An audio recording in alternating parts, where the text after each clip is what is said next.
Hi guys and girls, I'm Obsidian Ant. Elite Dangerous Horizons is finally with us. Before I fully get into this episode, here then are a few of my highlights from the past couple of weeks.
Over the past few days I've been moving ever deeper into space. I've found a couple of interesting planets here. These few are all very close to their local star. My objective is to find out whether or not there are some worthwhile points of interest out here this far into space. So with that in mind, I've landed here and am now approaching the first one. And here we go. We are a few thousand light years out into space away from the human inhabited bubble, and on occasion you can still find some sentries out here. Now this sentry is lawless, which means I can kill him, and I should actually get a bounty for him, but whether or not I actually do is anyone's guess. Then again, at this point I was unsure whether I should even bother actually attacking him anyway. He was only protecting some personal weapons there, which, as I'm going on an exploration mission, are not going to be a lot of use to me. I've only got a limited space in my cargo hold, and that is for particularly valuable or unique items I might be fortunate enough to come across. Now, I was actually going to leave without attacking this sentry, and I paused for a moment or two, deciding whether to just head straight back to the ship or whether to turn around and shoot it. In the end I thought, well, why the heck not? It's one lone sentry, he's not going to do me much harm, so let's see what happens when I do attack him.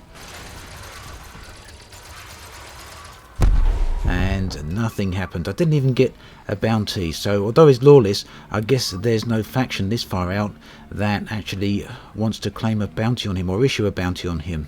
Now, finding points of interest out here can take quite a long time, as they can anywhere else. You've got to spend quite a bit of time flying around in your ship until a little circle appears, and then spend quite a bit of time in your SRV.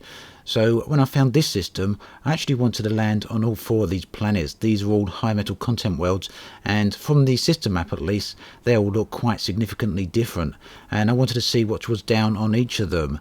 So without having to spend too much time on them, I decided to try and limit myself just to a few points of interest per planet. And here you can see that I'm actually just slightly under 3,500 light years away from Sol. Here I am then approaching the first of those four planets. These two are a binary pair. They're orbiting each other very, very closely. Not quite as close as some of them seen, but close nonetheless. And being very close to the star here, less than 5 light seconds I believe, they're very well lit. Beautiful, brilliant orange here.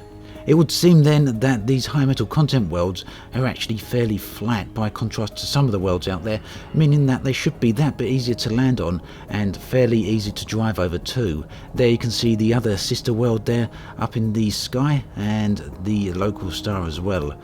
Points of interest can actually be quite difficult to locate when you're inside your ship. More often than not, you need to get out in your SRV, which to me is a little bit unfortunate because I do enjoy finding them when you're in your ship. Here then I found something which looked a bit like a giant monolith from this distance, and I was really kind of curious what it might be. But scattered around it I could still see a few debris, so I was kind of leaning toward this being yet another crash site. And indeed, as I started to rotate around it, I could see that is exactly what it is. Now, from as far as I can see, you cannot target cargo canisters whilst you're inside your ship. You actually need to land and get into your SRV to do that. But as I mentioned previously, I wasn't really too interested in cargo containers. I'm actually looking for something more unique. Although that said, I guess those cargo containers could have perhaps contained something unique. With that all checked out then, it was time to move on to the next world. And the next planet I wanted to visit was this one's twin. Now, it did look a little bit different when on the system map, but from here, now actually near it, it does indeed look very much like the one I was just on. I actually decided to land right near the Terminator here, the point where the light and dark meets. I've always found that gives some rather interesting looking shadows, and you can see already how that affects how the actual ground looks. And we've got a really nice sunrise here, or sunset perhaps. I don't know which way it's actually going at the moment. It took a little while to find a point of interest here, and I couldn't actually see it from the ship. When I did decide to land, you could see I was landing on a slight diagonal incline there. It didn't take too long this time to actually find the point of interest when out in the SRV. I have actually had a few where I'm driving for 10 to 15 minutes and ultimately don't even find anything, so they can be a little bit of a nuisance. What have we got this time? It's a shipwreck. Surprise, surprise. That said though, this one does seem to have a fairly different layout. Look at the amount of debris here, much larger area than what we normally get, about 4, maybe 5 times larger. Unfortunately though, the salvage here isn't worthwhile. What do we have? We have narcotics. Now, there's not much point picking these up because I'm not about to take them back 3,500 light years in order to sell them. Kind of feel sorry for whoever's there in the escaped pod though, because they are going to be remaining there a little bit longer yet. You may all actually be wondering what sort of things I'm searching for. Frontier have actually said there are things to find out in deep space, things that are fairly unique, things that you possibly can't find anywhere else. Now, one of those things is the missing, a bunch of colonists that have been out in deep space for hundreds of years, gonna set out at different times on the massive generation ships. But there are also other things to find out here, and it's some of that I'm hoping to find, but I may not be far out enough yet, and this may still be totally early on in the release cycle of the game. And it's understandable that it may be quite difficult to find these sort of things. These worlds are massive, and there's a lot of ground to search. Just look how vast these places actually are. In regards to points of interest, I'm actually hoping that at some point we'd get to see the crashed T9s as well as the crashed Anacondas that Frontier showed us a long time ago in their Horizons live streams. And don't forget, they also showed us some early screenshots of that in their newsletters. So instead of just the debris that we're seeing currently, hopefully we see things like that. Now look at this world. Lovely looking place. Looks quite harsh, very hard looking ground. In some respects, the few planets I've showed in this video so far all do look very similar to each other, but if you've watched my other videos, you'll know that there's some very different looking worlds out there, and finding interesting planetary features is going to be a part of my deep space landings videos in the future. So here we have another point of interest. It is another wrecked ship, but this time there is a difference there. It looks like it's got a black box in it, referenced here as a data point, and we can scan that using our data scanner. That gives us just a bounty voucher here, or a bond voucher should I say, which we can cash in when we get back home. Now hopefully that sort of thing will issue a mission at some point in the future. With those few planets checked out and had a look at, it's time to get back into the ship and head out deeper into space. Now that Horizons is actually gone live, I'll be able to make a lot more of these deep space videos, and I'll have the time to go out there and find a lot of interesting locations and features to show you. These worlds are absolutely full of them. But for now, that brings us to the end of this video. As always, thanks for watching, and I'll catch you guys and girls next time. This is the first step of my deep space landing expeditions.